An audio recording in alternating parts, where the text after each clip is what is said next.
Madam Alka Arora ji, Additional Secretary and Finance Advisor there, Ministry of Agriculture and Farmer Welfare, India, distinguished delegates from G20 member countries, invited countries, international organizations, my colleagues from Ministry of Agriculture and Farmers Welfare, representatives from other ministries. It is my privilege to express warm and sincere thanks on the behalf of organizer of this G20 technical workshop on climate resilient agriculture. First of all, let me thanks to Sri Narendra Singh Tomar ji, Minister of Agriculture and Farmer Welfare of India, for interesting their responsibility of conducting this G20 technical workshop on climate resilient agriculture on us. We thank him for all guidance. Due to some preoccupied commitment, he could not make it today, but we are all honoring to them. I thank Sri Shobha Kandraji, Honorable Minister of the State, Agriculture, Farmer Welfare, Government of India, for addressing the delegates and her gracious presence at this inaugural session. I also thanks to our Director General ICR, Dr. Himanshu Pathak ji, for his gracious presence, and we highly appreciative of his leadership, encouragement, and extensive support provided by you, sir. I appreciate his support and advice of Dr. S.K. Chaudhary, sir, DDG NRM, for his all sort of support and from day one of conceiving to till date for execution of this event. And thanks to Madam Arora, Additional Secretary and Finance Advisor to DARE for providing support and the special support for finance by which we are able to conduct this event. I am glad and happy to host our representative from Australia, Canada, Indonesia, Japan, Saudi Arabia, USA, Oman, Mauritius, and international organization IWMI, CIMIT, IRI, ICRISAT, IPRI, ICRA, also the ministry involvement, MOEFCC, MOFW, Jal Shakti and Fertilizer Ministry. I am really thankful to all of you for coming over and gracing the occasion. I take this opportunity to thanks to Dr.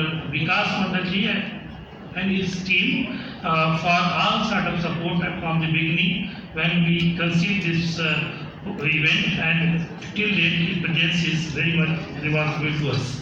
I thanks to all directors of ICR Institute located in Hyderabad, as well as the institutes like KAZRI, the CSCRI Goa, and the special presence of here Director NAM, Director PDP, Director NRC Meet, the Vice Chancellor of Sri Konda Lakshman Horticulture University, Vice Chancellor of PV Nursing of Telangana Veterinary University, representative from BJPSU, Secretary Culture and APC Government of Telangana, TSUIL Fed Telangana State ILC Federation, and my special thanks goes to Government of Telangana for their support received for security, medical, and many logistic arrangement. We have been fortunate enough for the people who back to us for conducting this effort. Without that support, workshop was not possible. I thanks to all press and media personnel, those who have come in very early morning. They have already widely circulated and published the information of G20 in different languages, English, Hindi, as well as in Telugu. I thanks to all the staff of this hotel, Novotel Hotel, for their support which they rendered so that we could make it this inaugural program. I cannot thank everyone enough at this moment, but I appreciate their willingness and involvement beyond their comfort zone. That's why it was possible to make. I thanks to all those who worked behind this successful launch.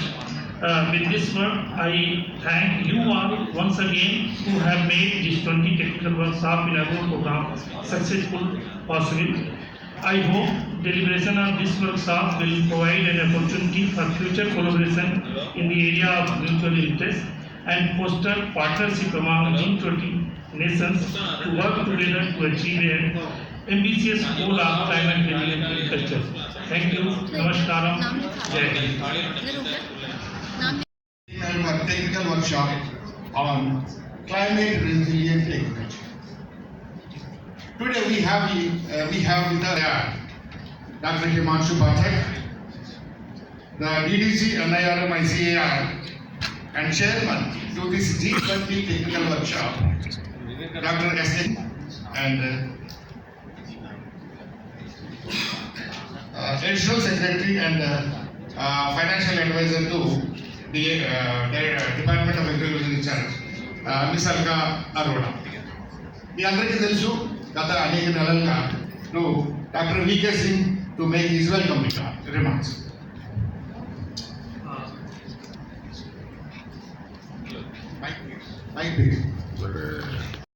Minister of State, Susri Subha Chandraji, Dr. Himanshu Pathak, DGICAR, Madam Alka Arora ji, Director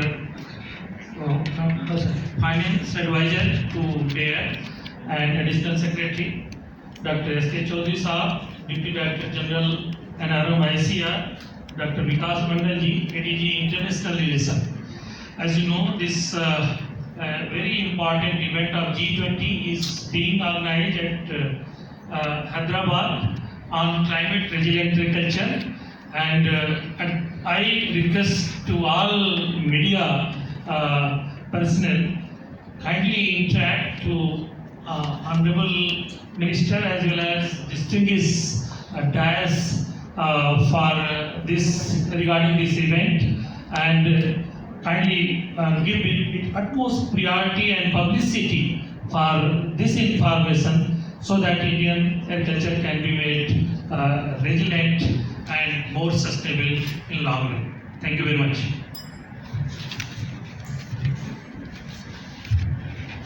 Thank you, Dr. Vike Singh. Now I invite, Madam. Yeah. Now I request MOS Agriculture and Farmers Welfare, Mr. Shobha Karanli to address the press. Government officials and media friends, today we are here for a technical session of climate resilient agriculture. जलवायु परिवर्तन के कारण पूरा विश्व में agriculture खेती में असर पड़ रहा है, कृषि में असर पड़ रही है. Whole world is talking about climate change now. Even many of the districts are facing famine this year because of less rain, the shortage of rain. And some of the areas we are seeing in your own media, like Himachal and Uttarakhand, we are facing more rain, flood. This is all happening because of climate change. Globally, the climate is changing. Many countries, many especially G20 countries are facing climate change effects. It directly affects agriculture. खेती को directly असर पड़ती है. इसलिए आज G20 country सब मिलके, all scientists, all researchers, stakeholders, policy makers, togetherly we are thinking and planning for the climate resilient agriculture all over the world. Because for us food security is very important. Global food security also very important. That's why under the leadership of Narendra Modi ji, for the first time, all the departments are planned for the technical sessions in different departments is happening.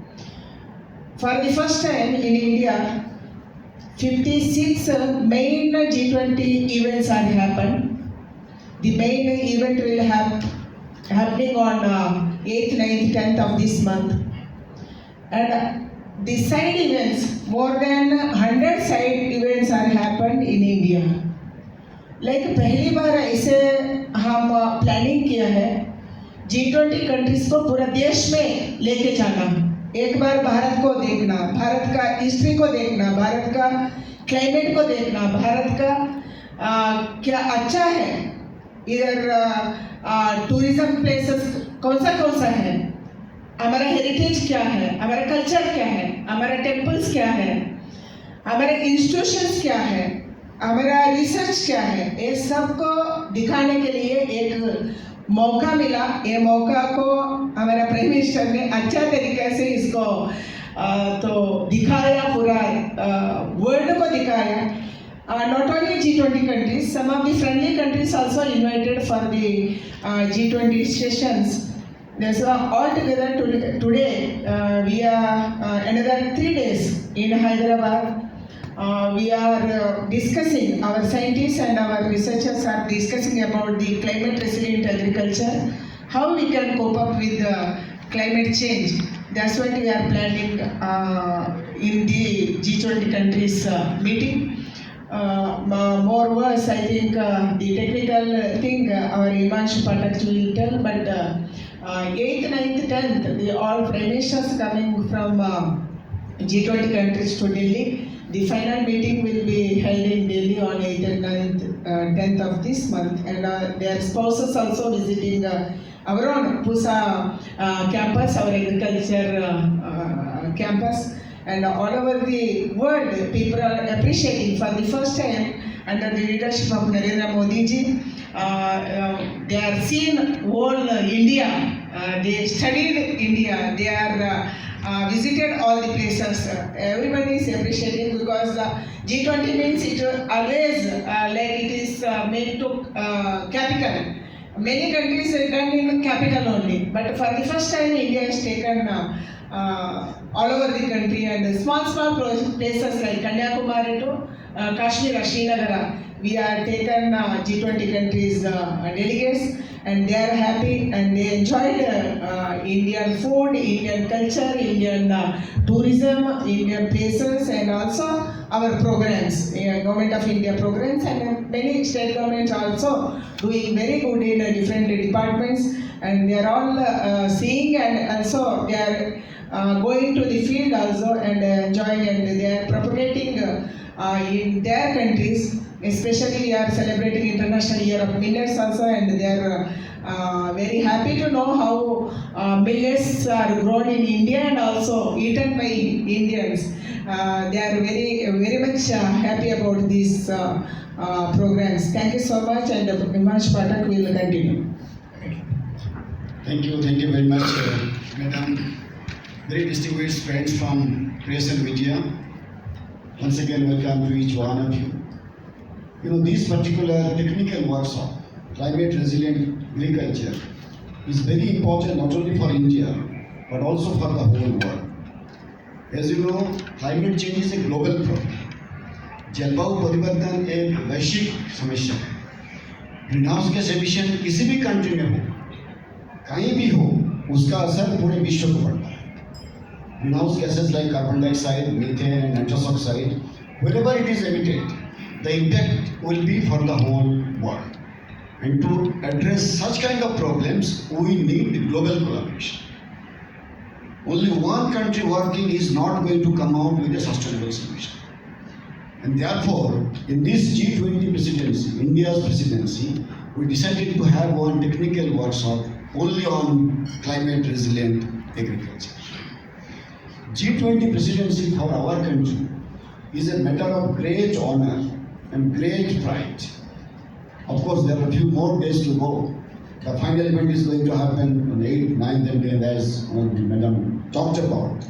Everybody has started appreciating and applauding the way India organized G20. Every event, whether it was organized in New Delhi or other capital cities or even other cities, every event was very excellently managed, organized, and appreciated by all. And this is what we wanted. We wanted the whole world to see what India is doing today, what India is thinking of tomorrow, and what is the philosophy of India, which we call as Vasudhaiva Kutumbakam. The whole world is our family. One earth, one family, one future. Now, to address the issues of climate change, Government of India has already developed several technologies. Chaudhary ji, Singh ji, Dr. Mandal ji, all the delegates from G20 countries, all the UIPs from international organizations, vice chancellors, officials from Government of India, officials from millet processed food, especially ragi, jowar, bajra, which is gluten free. The world is asking, and the world young generation is asking for gluten free food. And our ancestors found out that millets are gluten free food. That's why they had it before, and in between we left, we shifted to wheat and rice. And now again the young generation is going back for millets, and many countries are asking for that, and many states, UP जैसे बड़ा राज्य वो रागी का seeds मांग रहे हैं हमारे से। ऐसा हमारा देश का अंदर भी हो रही है, देश का बाहर भी बहुत सारे countries they are asking for seeds and the processed food. Just to answer your question, what Honorable Minister has already mentioned to you, 2 or 3 things which we are doing regarding millet in this G20. You know, we have got I-Share Indian Institute of Millet Research in this city only, Hyderabad. Now that institute has been upgraded as Global Center for Millet Research by our Honorable Prime Minister. So this is number 1. Already around 250 crores additional grant in the budget announcement has been made by central government. So this particular institute is going to work as a global center for research, capacity building, extension to promote millet not only in this country but also elsewhere in the world. The second very important regarding millet is that in G20 we have proposed one global program called Maharishi. Maharishi is millet and also other ancient grains to conduct research and also promote those ancient grains to all over the world. So these are very specific activities which we are doing in terms of millets. Regarding number of countries participating, Dr. Chaudhary. Thank you very much. So in this event from G20 countries we have 16 participants, and also from the invited countries we have 2 participants. यानी कि मित्र देशों से 2 presentation है और 16 लोग हमारे G20 countries से है। इसके अलावा we have consultative group of research organization we call CG institutes, including CG institute total international participations 31 in number, 31 they are in number, और इसके अलावा हमारी इंटरनेशनल ऑर्गेनाइजेशन का प्रेजेंटेशन भी है और सारी एक्टिविटीज साथ साथ चलेगी। Thank you so much. Sir, I'm Mohan from Metro. I'm from Manmoto. I'd like to ask you one thing. What is that we are going to learn many things from the other countries, because we are in a very successful position, and we are a developing country, and we got a very good agriculture production and all. What is that we are going to learn? Exchange. As I said, we are going to offer several things, but we are also going to learn many things. Today's problems of agriculture can be better addressed by new science and new technology. So globally, several new technologies have come up. I should just give you 1 or 2 examples. One is, for example, genome editing technology, in which many other countries, including, say, USA, European countries, Australia, they are quite in advanced state. So we are going to exchange our ideas with them. Similarly, precision agriculture, use of artificial intelligence in agriculture, use of robotics in agriculture. All these new areas will be very, very essential and helpful in addressing the problems of climate change in this country. So we are going to discuss very specifically. जैसा कि आपने कहा कि 1800 फसलें लगभग जो है वो जलवायु परिवर्तन के लिए गई जी रेजिलिएंट वेराइटीज के अंदर था। आप सबको पता होगा पिछले साल जब व्हीट का सीजन चल रहा था, खास करके नॉर्थ वेस्ट इंडिया में पंजाब, हरियाणा, वेस्टर्न उत्तर प्रदेश, तो सबको ये लग रहा था कि चूंकि तापमान बढ़ रहा था फरवरी मार्च के महीने में और बीच में साइक्लोन काफ़ी बारिश भी शुरू हो गया, तो उसमें हम सबको लोगों को लग रहा था कि व्हीट प्रोडक्शन काफ़ी घट जाएगा। लेकिन वो जो हमारे क्लाइमेट रेजिलिएंट वेराइटीज जो प्रजातियाँ हम किसानों ने उसमें अपना चुके थे, उसी के फलस्वरूप व्हीट का जो टोटल प्रोडक्शन पूरे देश का बिल्कुल नहीं घटा, बल्कि रिकॉर्ड प्रोडक्शन हुआ 112 मिलियन टन। तो हमारा उद्देश्य यही है कि जितना भी क्लाइमेट रेजिलिएंट वेराइटीज़ है और वेराइटीज के साथ साथ जो बाकी जो टेक्नोलॉजीज है, वाटर मैनेजमेंट, न्यूट्रिएंट मैनेजमेंट, जैसे मैंने कहा, ये सारे टेक्नोलॉजीज को हम फार्मर्स तक पहुंचाना चाहते हैं। इसमें ना केवल उनका प्रोडक्शन स्टेबल रहेगा बल्कि बढ़ेगा, और ये जो ग्रीन हाउस गैस एमिशन है, carbon dioxide, methane, nitrous oxide, जिसके कारण जलवायु परिवर्तन होता है, वो ग्रीन हाउस गैस एमिशन में भी कमी आएगी। ये हमारा जो है कि उद्देश्य है, और इस दिशा में भारतीय कृषि अनुसंधान परिषद ICR जो कि काम कर रही है। The state subject. So when it comes to adopting new technologies or climate resilient practices, are there any hurdles that you see or you foresee when it comes to adopting? It's a state subject,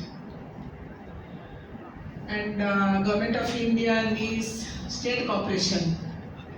Many of the states are like थोड़ा सा पीछे हटते हैं हमारा technology को accept करने को, हमारा प्रोग्राम्स को एक्सेप्ट करने को, हमारा क्या क्या फैसिलिटी हम देते हैं उसको एक्सेप्ट करने को पीछे हटते हैं। ऐसा बहुत सारे स्टेट में है। Like many of the states are not cooperating with the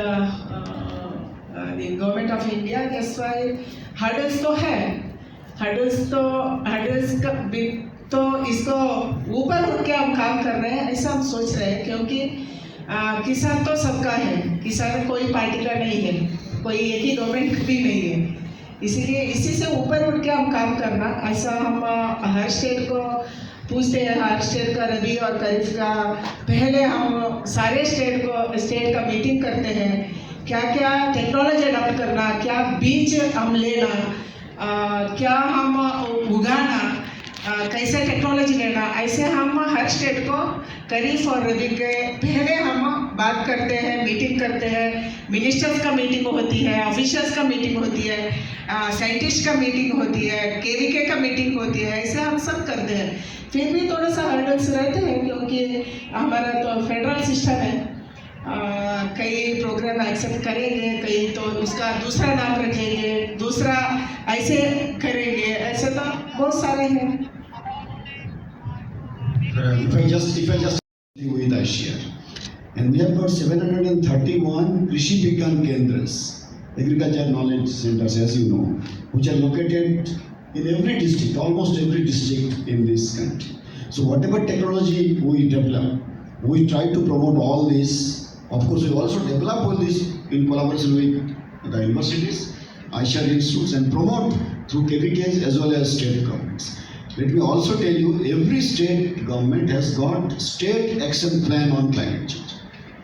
Nationally, of course, we have got national action plan on climate change, but states have also got state action plan on climate change, and in all those plans, whatever technologies we develop, be it ICR Institute or SAUs, we try to promote through collaboration of state and of course our KPKs, which are also working very closely with state government and also the central government. Thank you. Also it's not under control. Some millets are 70, one variety is 150. How do you think what we should do to regulate this price? If all citizens start eating millets, like now we are eating rice, and in some states there is no production of millet. How do you overcome this? Honorable Prime Minister and Government of India decided to promote millet. There were a few major objectives. Number one, as Honorable Minister already said, that millet is a healthy food. Secondly, millet is a climate resilient. It is grown with less amount of water, with almost no fertilizer, with almost no input, including pesticides and so on.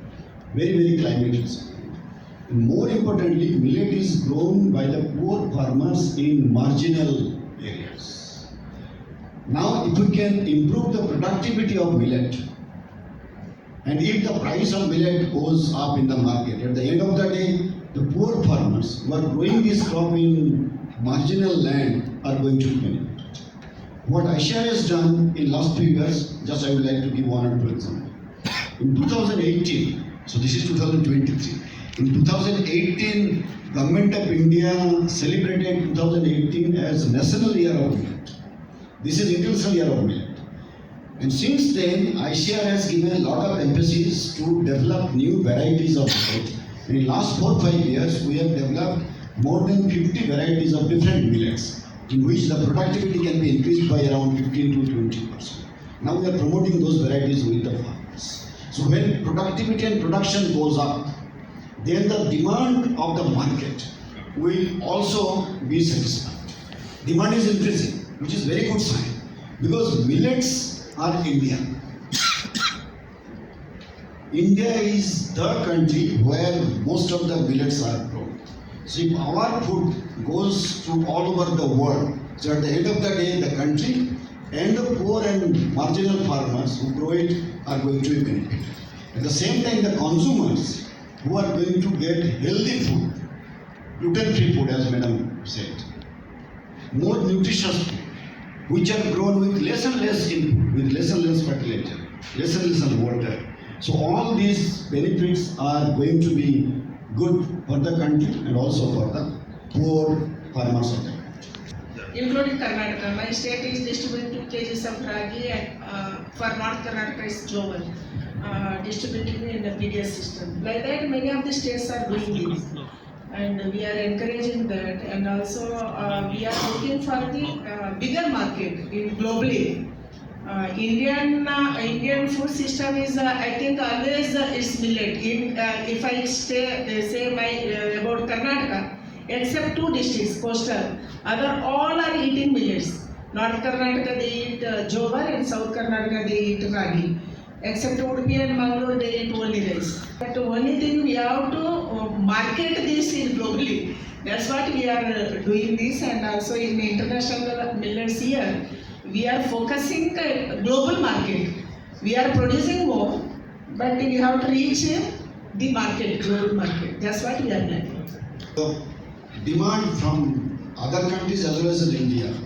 When I talk to several of our, startups and APOs, young people who are promoting this, they say that in the last 1 year, the demand and price in the market has increased by around 20 to 25%. Sometimes it has gone even up to 35% or so. Yeah, that's it. The MSP also has gone up. So all of these things are going to happen. So we are of course starting collecting the data from different places. And certainly we will be able to compare and come back. Pattern of millet, the data is available, and what it says that rural consumption, it is more or less at a steady state, but the urban consumption is increasing. So that is the 2 important major trend what we are looking with reference to consumption. इसको कैसे हम रोक सकते हैं, कैसे हम आगे बढ़ सकते हैं, हमारा किसानों को हम फायदा कर सकते हैं, ऐसा एक टेक्निकल सेशन है। ये पूरा का पूरा साइंटिस्ट, पूरा का पूरा हमारा रिसर्चर्स, वाइस चांसलर्स, ऐसे टेक्निकल टीम इधर बैठ के 3 दिन का टेक्निकल सेशन करेंगे। G20 का लास्ट टेक्निकल सेशन है, उसके बाद मेन सेशन चलेगा 8th, 9th, 10th दिल्ली में, और प्राइम मिनिस्टर्स का मीटिंग चलेगा। आज हमारे खेती को केवल हमारे देश में खेती ठीक से करना नहीं, पूरा वर्ल्ड में G20 कंट्रीज है एंड हमारा फ्रेंडली कंट्रीज में हम कैसे कर सकते हैं। इसका समस्या क्या है, क्लाइमेट चेंज, जलवायु परिवर्तन क्या समस्या हमको ला रही है, इससे ऊपर उठ के हम कैसे काम कर सकते हैं। ऐसे एक टेक्निकल सेशन चलेगा, 3 दिन चलेगा। हमारा सब साइंटिस्ट ACR का सब साइंटिस्ट, हमारा इंटरनेशनल ऑर्गेनाइजेशन का साइंटिस्ट सब इसी में भाग ले रहे हैं एंड अच्छा व्यवस्था भी हैदराबाद में हुआ है। इसीलिए मैंने हमारा सब ऑफिशियल्स को हैदराबाद तेलंगाना सरकार को धन्यवाद देती हूँ। तो इसी में हम कैसे आगे बढ़ सकते हैं, आने वाले दिन में जलवायु परिवर्तन को हम कैसे निपट सकते हैं, क्लाइमेट रेसिलिएंट एग्रीकल्चर, क्लाइमेट रेसिलिएंट वेराइटीज कैसे किसान तक पहुंचा सकते हैं, उसका बारे में हम बात करेंगे एंड एक सॉल्यूशन निकालेंगे। Thank you.